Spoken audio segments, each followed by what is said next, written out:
Estimados jóvenes del segundo año de bachillerato, es un gusto saludarles. Estamos en esta sesión para desarrollar el segundo contenido del programa de estudios de la unidad 2. Lo haremos en base a la siguiente agenda. Primero vamos a compartirles un contenido socioemocional, luego vamos a revisar cuál es el contenido indicador que vamos a desarrollar en esta ocasión. Haremos una síntesis del contenido para luego entrar al desarrollo de la temática. Aclararemos algunos términos y luego pues estableceremos alguna conclusión. Comenzamos con el contenido socioemocional. Dice la frase: los mayores obstáculos de nuestra vida son las barreras que nuestra mente crea. Debemos tener presente que la vida no es fácil y mientras vamos avanzando se van presentando una serie de dificultades. Tenemos que saber que la vida no es perfecta, ni para nosotros ni para nadie. Y nunca lo será, solo tenemos que ir evolucionando conforme vamos viviendo. Cuando todo sale mal es porque en nuestra mente solo hay cosas malas. Solo pensamos en las veces que nos hemos equivocado o fracasado. Quizás es el momento de evaluar las perspectivas que tenemos. Muchas veces es necesario analizar las cosas y realizar ajustes según correspondan. Aquellas personas que todos los días solo esperan cosas positivas se encuentran contra situaciones que las hacen perder la cordura y de desilusionarse en el camino. El contenido para esta ocasión es el régimen laboral de la República Cafetalera, campesinos, jornaleros y colonos.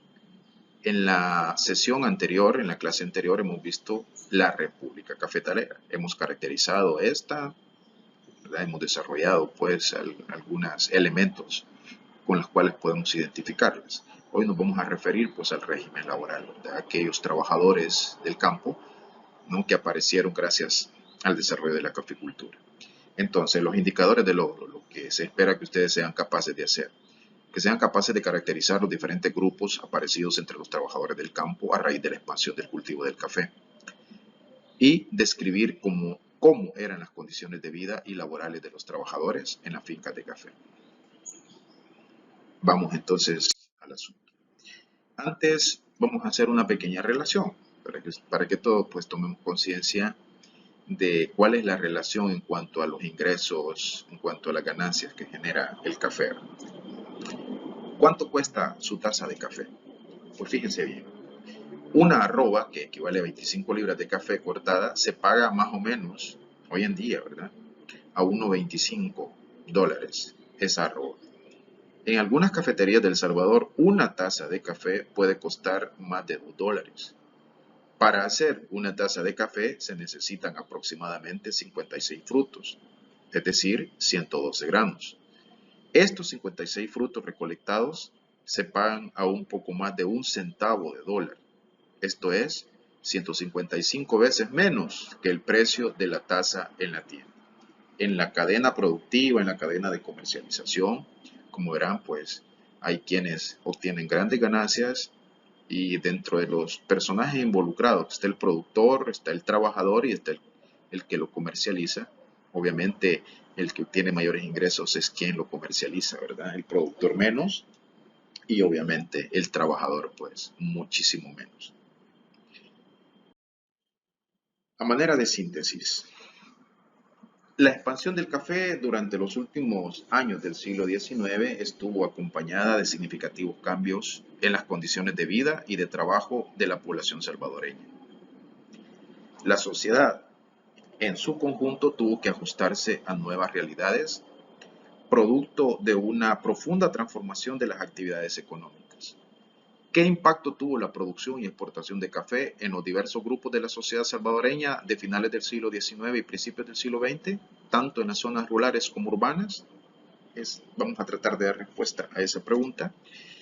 Con el desarrollo de la caficultura, sin duda la diferenciación social aumentó visiblemente. ¿Qué significa esto? Bueno, que las diferencias entre quienes tenían recursos y quienes no los tenían se hicieron más grandes.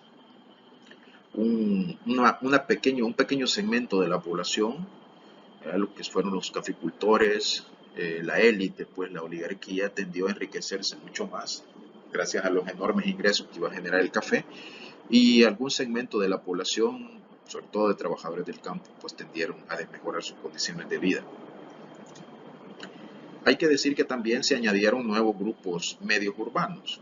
El fenómeno de las clases medias es un fenómeno netamente urbano, ¿verdad? No suele hablarse de clases medias en el campo, este es un fenómeno urbano. Y las clases medias estaban integradas en aquellos tiempos principalmente por profesionales, por artesanos y por comerciantes.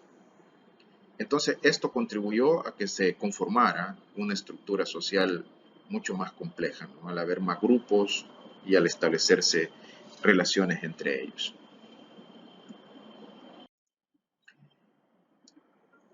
Una relación, ¿verdad?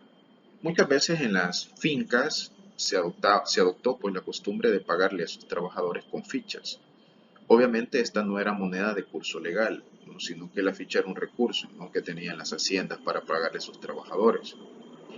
El problema es que estas fichas solo eran intercambiables dentro de la hacienda. El trabajador no tenía o no tenía la posibilidad de intercambiar esta ficha fuera de ella. Por lo tanto, se veía obligado pues a comprar dentro de las fincas que los hacendados ponían dentro de sus haciendas. De modo que este sistema del uso de la ficha para pagar a los trabajadores se volvió un sistema o instrumento de dominación y de explotación. La Constitución de la República en la actualidad establece, ¿no?, que el trabajo, el salario, debe pagarse en moneda de curso legal, y eso se hace con el propósito justamente de evitar, ¿verdad?, este tipo de situaciones que llevan a abusos, que llevan a explotación. Cuando se comenzó a exportar el café en El Salvador, había tres grupos de trabajadores que hacían producir la tierra. Todos ellos, a su vez, podían pertenecer a dos grupos étnicos. Vamos a desarrollar la temática, pues, en base a este mapa conceptual. Vamos a referirnos a cada uno de los trabajadores del campo que aparecieron con el desarrollo de la caficultura, campesinos, por otro lado están los jornaleros o peones, nos vamos a referir a los colonos y luego pues vamos a definir a esos dos grupos étnicos que eran los indígenas o ladinos a los cuales podían pertenecer estos trabajadores. Vamos a definir al final entonces qué es etnia y en esencia qué es indígena y qué es ladino. Entonces vamos a la uno de los trabajadores del campo eran los campesinos, ¿verdad? Usualmente el término se aplica a todos los trabajadores del campo, pero en realidad, y para ser precisos, el término se refiere a aquellos trabajadores que tienen pequeñas parcelas, que trabajan esas extensiones de tierra que les son propias o que tienen capacidad de alquilar, ¿verdad? O de arrendar. Entonces, en esencia, el campesino es aquel que es dueño de alguna parcela de tierra o que al menos tiene la capacidad para alquilarla y ponerla a trabajar. Este en esencia es el campesino. Luego, el otro personaje es el jornalero, ¿verdad? El jornalero, pues, se dedicaba a vender su fuerza de trabajo a cambio de una remuneración o jornal. Este señor pues no era propietario de tierra, ¿no? Entonces se veía en la necesidad de trabajar las tierras de otro, a cambio de un trabajo, ¿no?, a cambio de un salario, que normalmente era un salario bajo, era un salario paupérrimo, y por lo tanto sus condiciones de vida pues también lo eran, ¿verdad? Ya que esos ingresos no le permitían, ¿verdad?, tener una vida, digamos, de, con mucho beneficio, ¿no? Usualmente el trabajador, el jornalero, iba a trabajar a las haciendas, lo hacía en condiciones bastante difíciles, el trabajo en el campo es duro y todo esto a cambio pues, de un salario muy bajo. Este es el jornalero. Trabaja por un jornal o por una remuneración, por un salario. Y luego estaban los colonos. Los colonos se caracterizan por ser trabajadores, ¿no?, que viven dentro de la hacienda. A estos trabajadores se les daba en usufructo pues una pequeña extensión de tierra en la hacienda, en donde sus familias podían sembrar granos básicos para su propio consumo. Entonces, el colono pues tenía la ventaja, ¿no?, de que se le prestaba una extensión de tierra dentro de la hacienda, tenía esa ventaja. A cambio de ello, el colono debía de cuidar las tierras, las haciendas y debía de trabajar, ¿verdad?, para el hacendado. Entonces era como quien dice un dandarán. El hacendado le daba esa posibilidad, ¿no?, de prestarle una pequeña extensión de tierra en donde el trabajador pues podía sembrar granos básicos y lo que obtenía de esa cosecha era para él. Ya de ahí la palabra usufructo, ¿verdad? Se le daba pues en uso una extensión de tierra y los beneficios que obtenían eran para sí mismo. A cambio de ello, trabajaba para el hacendado y cuidaba las tierras del hacendado. Entonces el colono pues tenía esa ventaja de que tenía acceso a la tierra. Bien, una pregunta para ustedes. De estos tres personajes, campesinos, jornaleros, colonos, ¿cuál era el que vivía en mejores condiciones? Por supuesto, era el campesino. Y la razón de ello, pues, era que era el ser dueño de una parcela. Eso le daba esa ventaja y la posibilidad de tener unas condiciones de vida, pues, más aceptables. De los tres personajes, ¿cuál era el que vivía en peores condiciones? Por supuesto, era el jornalero, ¿no? Debido a que éste no tenía propiedad de la tierra y se veía obligado, pues, a trabajar las tierras de otro, ¿verdad?, en las condiciones que hemos señalado anteriormente. Y el que vivía en una situación intermedia era el colono, gracias a que dentro de la hacienda se le permitía el acceso a la tierra, ¿verdad? Se le prestaba ahí una parcela para que la pudiera trabajar a cambio pues de cuidar la hacienda y a cambio también de recibir de cuidar la hacienda y de trabajar, ¿verdad?, para el colono. A la vez también recibía pues un salario. Bien, el colono vivía en una situación intermedia, ¿verdad? Gracias al acceso a la tierra que tenía, porque el hacendado se la prestaba.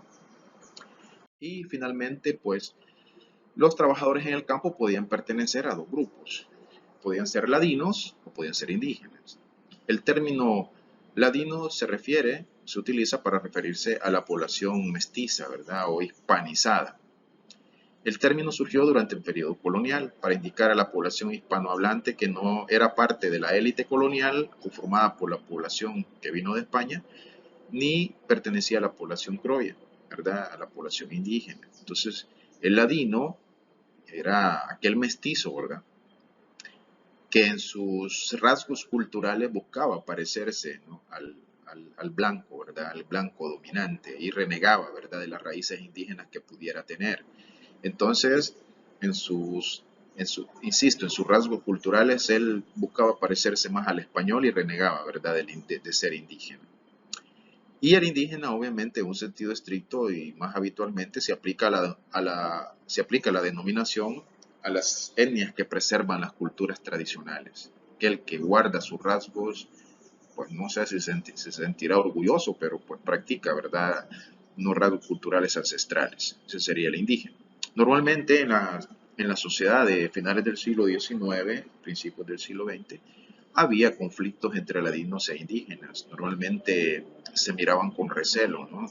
Y eran frecuentes los conflictos entre ambos grupos, ¿verdad?, étnicos. Muchas veces estos conflictos podrían derivar en situaciones de violencia. Entonces había como una cierta animadversión entre ladinos e indígenas, una cierta desconfianza, ¿no? El ladino veía de menos al indígena y el indígena pues guardaba resentimiento contra este personaje. Y finalmente, pues hemos utilizado el término etnia, el cual se refiere a una comunidad humana que comparte una afinidad cultural, ¿verdad? Fíjense, tenemos el término etnia y está el término raza. Entonces el término raza se utiliza para referirse a los rasgos anatómicos, ¿verdad? El término etnia más bien a un aspecto cultural, ¿no? Entonces, los miembros de una etnia suelen sentirse identificados con ciertos rasgos, ¿no?, y tratan de actuar en base a esos rasgos culturales. Esa es la etnia. Dentro de una comunidad pueden haber diversas etnias. Por ejemplo, en Guatemala hay una diversidad de etnias indígenas, ¿verdad? Bien, a manera de conclusión, gracias a la expansión cafetalera, la economía salvadoreña creció a un ritmo nunca antes imaginado. Pero el crecimiento económico benefició desigualmente a los diversos sectores de la población. El grupo dominante acumuló grandes riquezas. Además, algunos pocos campesinos e integrantes de la clase media citadina de la ciudad, pues, pudieron tomar ventaja del crecimiento económico para mejorar sus condiciones de existencia. En contraste, hubo una tendencia marcada durante el periodo que culminó en la década de 1930 hacia el empobrecimiento de un significativo número de población rural y urbana.